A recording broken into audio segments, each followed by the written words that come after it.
Hello and welcome back. In the last session, we had a sneak preview of the transactions inside a Bitcoin. We learned few terms.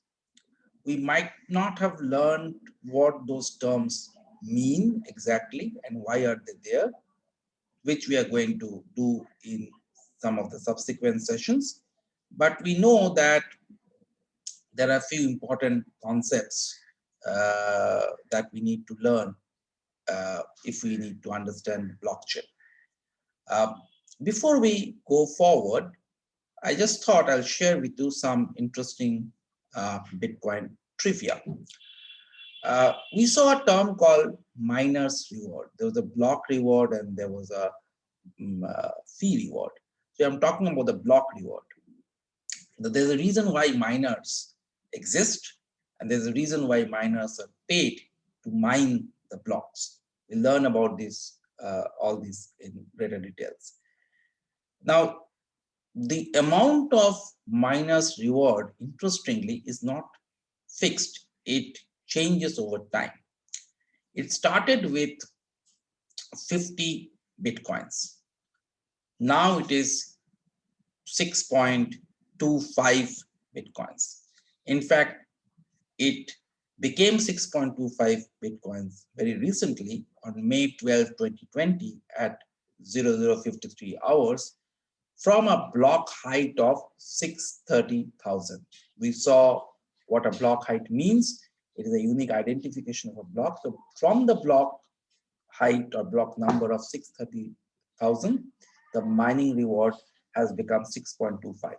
So this mining reward uh, gets halved every 210,000 blocks, which happens approximately every 4 years.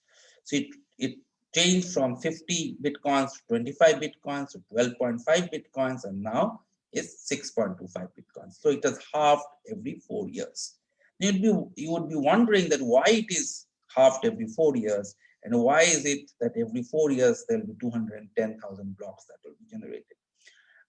Essentially, this was fixed, hard coded in the algorithm when it was designed by Satoshi Nakamoto at the time of building the Bitcoin. The purpose of building this kind of mechanisms to halve the reward was essentially to cap the number of bitcoins to 21 million. So this is again a hard number which has been capped by the algorithm written by Satoshi Nakamoto. So there cannot be more than 21 million uh, bitcoins in the world. So what happens after that? What happens when all 21 million bitcoins are in circulation? Then there'll be no more bitcoin, and the value of the goods transacted with bitcoin will actually go down. So what happens is that in a normal economy, when there is more money circulation, the amount of money that can buy a particular good goes up. But here, the amount of money that the Bitcoin will be required to buy a particular product in the real world will actually go down as the number of Bitcoin gets capped to 21 million.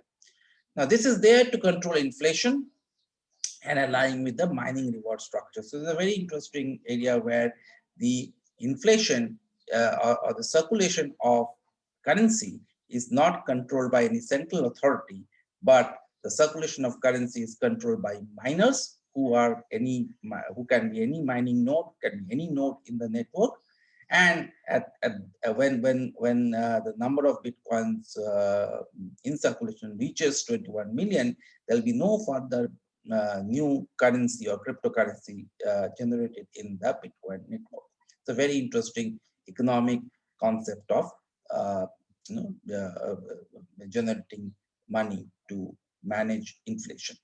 Now, why is it 21 million? There is no clear explanation given. However, some argue that this is to do with the the time taken to generate each block. So approximately the time taken to generate each block is 10 minutes, which means that every hour 6 blocks are generated. So if you take the number of blocks that are generated every 4 years, it is approximately 210,000. So what is happening is that the block reward is getting halved every 4 years. So the block reward will follow an infinite series, starting with 50, then 25, then 12.5, from now 6.25, then it will be 3.125, and like that. And ultimately, this infinite series will lead to a sum which is equal to 100. Now, if we multiply 210,000 with 100, that gives 21 million. So effectively, if the mining reward is halved every 4 years and it goes on forever, ultimately the number of Bitcoins that will be mined will get capped as 21 million.